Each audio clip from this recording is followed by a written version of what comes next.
Hey everybody, Steve Burton here at Scale to Sell. Welcome to this 24th episode. We're going to be talking with Jeff Snell, M&A expert, about how to sell your business. Most business owners sell a business once in their lifetime, and they really don't know the process. It is a little bit more difficult than if you're an employee just walking out the door at a certain age.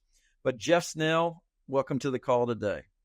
Thank you, Steve. I appreciate you having me. No worries, no worries. A little bit about your background, and we have an interesting way we met through an errant email sent out, and but we come to find out we had a lot in common. Me being an exit planner, him being an M&A expert. But what does that mean? What is an M&A expert? Or that's my words for you, whether you call yourself that or not, Jeff. Yeah, people refer to the profession as an investment banker, an M&A professional, the low end of the market for Main Street, usually referred to as business brokers. But collectively, the profession is geared towards assisting owners of businesses when they need or want to exit.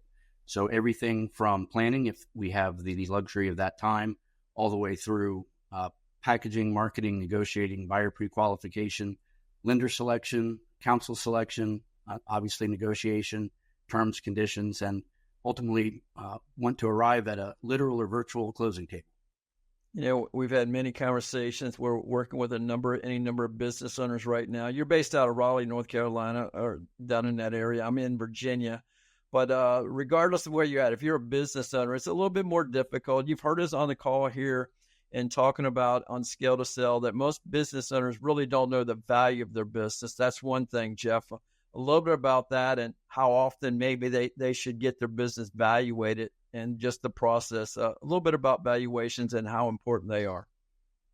Business valuations are probably one of the most misunderstood subject areas in business brokerage and M&A, only because different businesses are valued different ways and from an industry perspective. And even if they're within the same industry, there's differentiators between their geography and their size, their time in business, et cetera.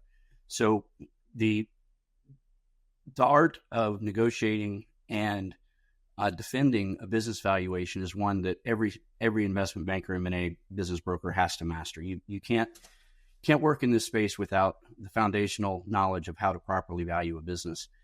And those valuations are done for a large number of reasons.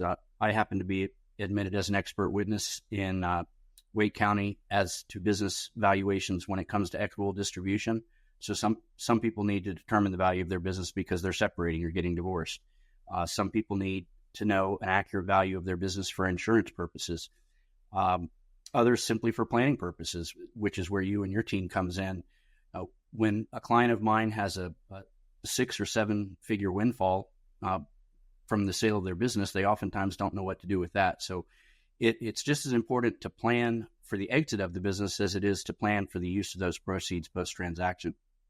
A little bit about your credentials, and I've learned this over the years, but in a lot of states, you don't have to be credentialed, licensed. In some states, you can just say, hey, I'm a business broker, and you're a business broker. But I think things are changing, but you've been in the industry for a little bit over 20 years, I believe. A little bit about your credentials and why is working with somebody that has a track record, why is that important?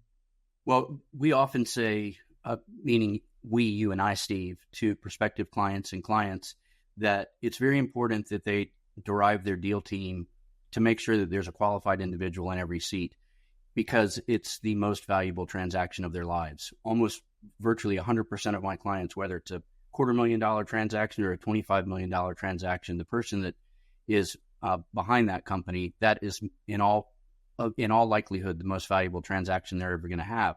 So it's worth investing the time to build that deal team. You had asked earlier, and I failed to answer about the frequency of business valuations. It's my opinion that even if you're not thinking of selling today, that you should reach out to a business valuation specialist on about an annual basis to keep your finger on the pulse of the business and how it's trending. Go through the profit and loss and sometimes the balance sheet to determine, what operationally might we be doing differently to enhance the value when we do want or need to sell this business down the road. And Steve and I have come to an agreement that prospects that are referred through his organization have their businesses valued for free.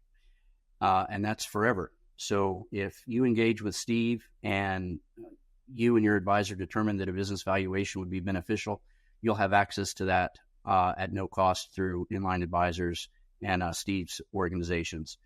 The credentialing background, there are 33 states that do not require licensure, likely to become 34.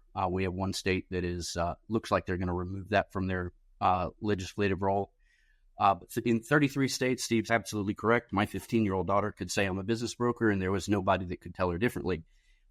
In those 16 states now that do have licensure requirements, except for 2 states, those licensure requirements are very light.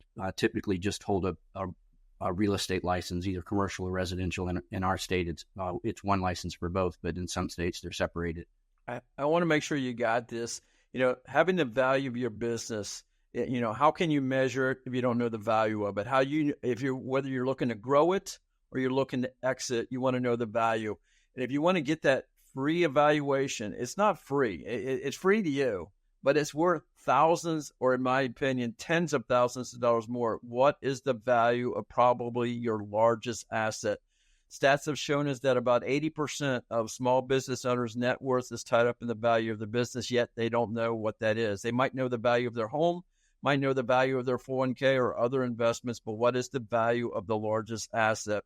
And then find that out by going to scale2sell.com/discovery, scale2sell.com/discovery, and Jeff will do that for you at no cost or no obligation. If you're going to grow your business or you're going to look at exit your business, Jeff, we have millions of baby boomer business owners that are probably going to exit their business over the next decade or so. Some are going to be drug out, as I joke sometimes, in a box. That'll be their exit strategy. They pass away at their desk or their job at 90 years old or whatever it might be. Well, you still need to have a plan of what happens to the business beyond you. But those people that want to exit, we talk about, having your personal finances squared away about, and how much can you harvest, or how much do you need to harvest out of the business to go on and live that life, that next chapter of your life. But it's so important out there. And what are you seeing in the landscape right now? We had a conversation just this past week or so, Jeff, about typically an election year, typically with inflation and a number of other factors, you would see a slowdown. But right now you're kind of seeing the opposite. You're seeing some traction going on. And for whatever reason, people are wanting to get out, burn out, whatever it might be. But a little bit about where we're at with the landscape of exit planning right now. Yeah, the business for sale marketplace is in an odd orbit right now. As you said, the macroeconomic factors that typically impact the number and value of business transactions runs counter to the expectations or assumptions of many. So when inflation is high, when interest rates are high, when we're in an election cycle, and when we're in the summer, those are all typically depressants to the transaction volume and value. But for some very strange reason, when we're in the midst of all of it, it is very strong right now, especially when it comes to a industry category that's being referred to as home services. It's a little bit misleading, but it encompasses HVAC, plumbing, electrical, roofing, certainly HVAC. Those sectors are so hot right now that, as an example, I have a HVAC prospect that I put on our internal website, internal meaning not public business for sale websites, but our own public website, as coming soon. And in less than 2 months, I've received over 240 inquiries only from our website. So just imagine what's going to happen when that goes on the 14 public business for sale websites that we partner with. I suspect it's all over the place, from an operator in that same marketplace wanting to grow their business through an acquisition, maybe as a private equity firm. I mean, are you seeing that all over the board too? Everybody is generally focused on roll-ups, the concept being you can buy $1 million company for maybe a 3 times seller discretionary earnings multiple. But once you grow that business organically or by acquisition to 10 million, you're probably going to be able to get a 4 or 5 times multiple of EBITDA. We could get into the weeds on how those are calculated differently, but the point is bigger is better and sells for a higher multiple. No doubt. And, think about timing of a business. A lot of business owners will come to you. You've seen it over the years. I've talked to many myself, and they try to time the exit of that business. It's kind of like trying to time the stock market, right? And but what is your opinion about timing? Sometimes it might make sense to, hey, the market's hot right now. You may not see this multiple again, or the business is off and they try to get back to where they were before. But timing, a little bit about timing, Jeff. Yeah, the timing is such an important topic, and yet we have so little control over it. Most times, seller prospects come to me because timing has chosen them, not because they've chosen the timing. And we're prepared for that. We have processes that we can run at different paces and under different circumstances. But obviously, in general, the more time that's available for planning, the better. From not just preparing the business for sale perspective, but post-transaction tax planning and those type of matters that your team helps with. If somebody, and we've had it happen with a couple business owners, we talked about circumstances have happened. They've lost a client or two, a key employer, something has worked, and their numbers are off, not what they were a year or so ago. And they're working on, they want to get, hey, I can't sell it now. I want to hang around and get the numbers back up. And sometimes that works out. Sometimes it doesn't so well. I think the reason we have such a high number of high quality sellers in the marketplace right now is that very effect. I call it the hangover effect. If we go back to subprime, my recollection was that I was like, okay, this is not good, but it's only going to last a year and everything will be back to normal. And in fact, we now know that was 2 years, maybe 3 years. For some people in some industries, it could have been longer or shorter, but it extended over the amount of time that I estimated. Then we went through COVID, and again, many people, myself included, assumed, okay, this is a 1 year blip and then we'll be back to normal. Well, time after time, even going back to 9/11, business owners have been beat down by factors out of their control. And to your analogy of timing the business for sale market to the stock market, I think that's a brilliant analogy in that it's if you think timing the public stock market is difficult, where you can trade in real time and get in and out of a position in literally seconds, and compare that to the exit of a business, which can take 6 months, a year or more, your ability to time in an instant is a lot easier than your ability to time something that may or may not happen over the next 12, 18, or 24 months. So trying to time the market is not good, but maximizing your viability in whatever the macroeconomic market is, working with a M&A advisor or an investment banker, regardless of the economic season, is always advised. In scale to sell and the training and everything that we've gone through, we try to make it where business owners understand the value of the business ongoing. They measure it, they're looking at it, they're growing it, and every 90 days or so, they make a decision to whether to continue to grow or look at exiting. So they're always, if they get ready, they're always ready to go. So burnout doesn't catch them off guard.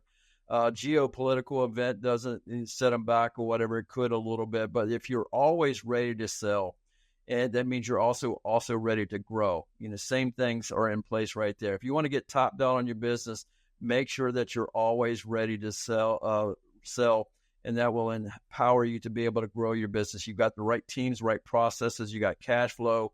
Your numbers are looking great, and it's always attractive out there. We talk about the 3 parts of the successful exit, and we talk about your personal finances. Is that in line with what you need? Will you be able to harvest enough equity from the business? And then what are you going to do after the business? But Jeff, here's my question for you. One of the number one reasons in all the studies I've seen that businesses fail to sell is that the expectation from the owner is much higher than what the business is actually worth, right? They think it's worth $5 million and the market tells them, the numbers tell us it's worth $2 million. I'm sure over your 20 years, you've seen that happen. And maybe not your number one reason for a fail to sell, but probably up there at the top somewhere. Yeah, seller expectations and managing seller expectations, setting expectations is a very important part of the process, because of course, if somebody is thinking something's going to happen that there's no chance it will ever happen, that's likely to cause friction that will derail a transaction or prevent it from happening at all, if not just delaying it or having to go back through all the steps. So the business valuation process is foundational. So we address the valuation expectations, not only with sellers, but with buyers as well. Unfortunately, the internet is flooded with quote unquote gurus teaching people how to buy businesses, multi-million dollar businesses, claiming they could do it for no money down. The reality is that you can't. Only a business that's in distress of some sort is going to have an owner or an executor or a power of attorney that would ever agree to transferring a multi-million dollar asset with no money down. But making sure that everyone's aligned on not only the price, but the terms, the conditions, the process, the timeline, committed to maintaining momentum. If you think there's a lot of moving parts in a home sale, you can multiply that by probably, and I'm not trying to imply a home sale is simple, but you can probably multiply that by tenfold in an average business transaction. I'm outlining with Business Brokerage Press through a new tool that they're developing for the business brokerage community, a process flow control that's automated using a little AI and cool stuff like that. But we're in the hundreds of steps in preparing a business for sale. It's a daunting task because it's a lot different than selling the house. One, you don't know the value of the house, in this case, the business. So many things to consider. I was thinking about just a second. We think there's about 8 different ways to sell a business, for internal, for external. Let's talk a little quickly about the external. You've got a competitor down the street that's going to buy. You've got somebody that's leaving the corporate world and wants to come in and buy. You've got a private equity firm or somebody, but are you seeing a little bit? Yeah, we talk about private equity. There's tons of cash floating around right now, looking for businesses, as you mentioned, to acquire and bundle those companies up and sell them at a higher multiple in the future. But a little bit about that external sale to a competitor, a lot of traction right there, I would think, with well-armed companies that want to grow into a marketplace, take over a competitor, buy out, eliminate a competitor, whatever it might be. But a third party and a little bit what you're seeing on those outside sources, Jeff. Yeah, third-party strategic acquirers, as you mentioned, private equity groups, also home offices, which for those who are not familiar, a home office operates very similar to a private equity group. The difference being that it's one family or usually a small number of families that have pooled their family money to invest similarly to a private equity group, which is platform investments, add-on investments, growth by acquisition, and then ultimately exit for most in the 3 to 6, 7 year range. The internal sales, we come in contact with a lot of people that want to sell to their kids, right? And, sometimes studies have shown us that only about 30% of those will be successful into the second generation, and the numbers go down into the third generation, fourth generation, where it's very minuscule, the numbers, successions. But, and we've had a conversation with people, but the risk to that parent, in this case, if they're selling to their kids, the risk is that something happens to the business and they can't continue on with the business. They run it in the ground, and you didn't have that big liquidity event up front. So, but you have strategies in place that can help the owner harvest and still transition to those kids, or even key management for that reason too. Is a little bit of thoughts along those lines, Jeff. Internal sales, as you pointed out, are challenging. And the two of the big reasons that you raised are probably the most impactful that prevent internal sales from occurring. And that would be, one, their family. So anything that happens adverse in the business, whether it's the son or daughter's responsibility or not, there's always the potential for tension and friction, and it can be pretty serious. So that's a consideration when you're selling to a family member or related party, and it's not a fully funded transaction. So you're going to have a relationship post-transaction. There are factors that need to be discussed and understood and agreed upon around that. The other is the liquidity event. I think it's very noble to want to pass a business along to a child or a family member. But the fact of the matter is, I pause because this can come across as harsh, and I don't ever want to be harsh. But in general, as a stereotype, but pointing to this only as an example, employees are employees for a reason in general. Now, I started out as an employee. You started out as an employee. Probably everybody. Very few people start out as a business owner or entrepreneur. So there's obviously exceptions. But employees and children that work for companies generally do not have the capital to make the down payment. Now, I won't drag you into the weeds on current SBA standard operating procedures because they constantly change and I don't want to have old information out there, but as of August of 2023, current as of September 2024, and not believed or expected to change in the near future, buyers can acquire businesses with only 5% down under certain circumstances, and you'll need to work with a SBA lender, SBA loan packager, and or a merger and acquisition expert to understand all of those requirements that the SBA has. But it can be done, and it can be done fairly easily when everyone at the table understands the process. Something to be said for Jeff doesn't work for me. He's part of our team. He's independent of me. I'm a financial advisor.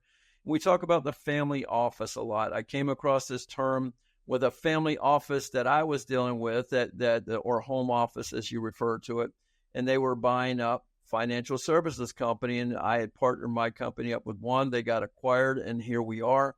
But I heard this term family office, family office, family office. In this respect is we're talking about having a team of experts, your team of experts that are working in the same direction. We have tax planners. Well, Steve, I've got a CPA, but are they tax planners? If you do harvest a lot of money, millions of dollars, maybe even tens of millions of dollars from the sale of your business, is that CPA qualified to minimize Uncle Sam? Do you have the right lawyers in place? The attorney that will do the closing documents for Jeff in his transaction, assuming he gets you top dollar, is not the same one that's going to do your trust or get you out of a speeding ticket. The financial advisor, to make sure they understand how to put the personal and business assets together to make sure that the next chapter of your life in money, having the money to maintain that lifestyle and or to leave a legacy of finances behind to your family and charities and whatever else, it's important to have a team of experts. And that's what we've assembled here with guys like Jeff Snell, Inline Advisors. Jeff, we're winding it down. Today's call, we're going to have you back here. This is just an introductory type conversation. In most states, anybody can call themselves a business broker. But working with somebody, Jeff doesn't like to toot his own horn, so I'll toot his horn for him.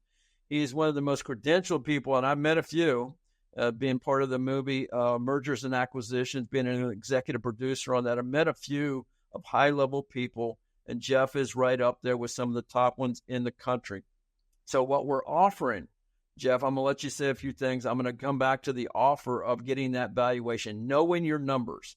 You ever watch the show Shark Tank? Those sharks on there will beat up on a business that's coming in there and wanting to get their money, right? Wanting them to invest their money, and they don't know their numbers. Well, if you don't know the value of your business, you don't know your numbers, right? But Jeff, any final thoughts? And we'll start wrapping it down here, and look forward to seeing and maybe helping a lot of business owners both here on the East Coast and across the country. Any final thoughts?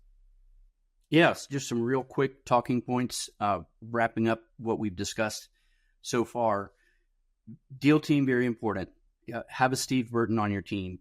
Have a transaction attorney, not just a business attorney, on your team.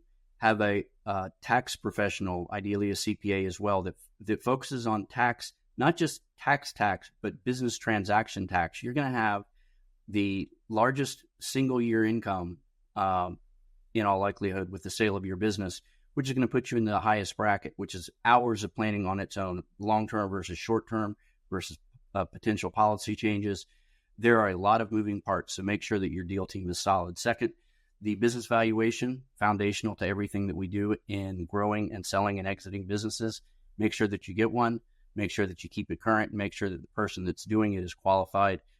Steve was very kind in referencing credentials a couple of times very quickly. Since 2015, I've been the credentialing chairman for the International Business Brokers Association, which offers the Certified Business Intermediary designation, which I've had 17, 18 years. I'm also a Merger and Acquisitions Master Intermediary, which is a designation provided by the Merger and Acquisition Source, of which I'm on the credentialing committee as well. I was the chairman of the International Business Brokers Association in 2019. Have run many task force, communicate on a regular basis with the SBA on policy, and really love working with business owners through this complex, but if well managed, enjoyable and profitable process. No doubt. Only about 20% of all businesses will ever successfully sell. At the Scale to Sell team, we're looking to change that, flip it on its head, and make it only 20% don't successfully sell. Guys, if you want to get a valuation of your business, go to scaletosell.com/discovery. That's scaletosell.com/discovery. Jeff Snell, we appreciate you here. And until the next episode, keep on scaling. Thank you for listening to Scale to Sell with Adam Burton and Steve Burton. Click the follow button to be notified when new episodes become available. Visit our website at www.scaletosell.com or give us a call at 757-313-4080. And don't forget to click the follow button to be notified when new episodes become available. The information covered and posted represents the views and opinions of the guest and does not necessarily represent the views or opinions of Scale to Sell. The content has been made available for informational and educational purposes only. The content is not intended to be a substitute for professional investing, tax, legal, or other advice. Always seek the advice of your financial advisor or other qualified professionals with any questions you may have regarding your personal or professional plans. Prior results do not guarantee a similar outcome.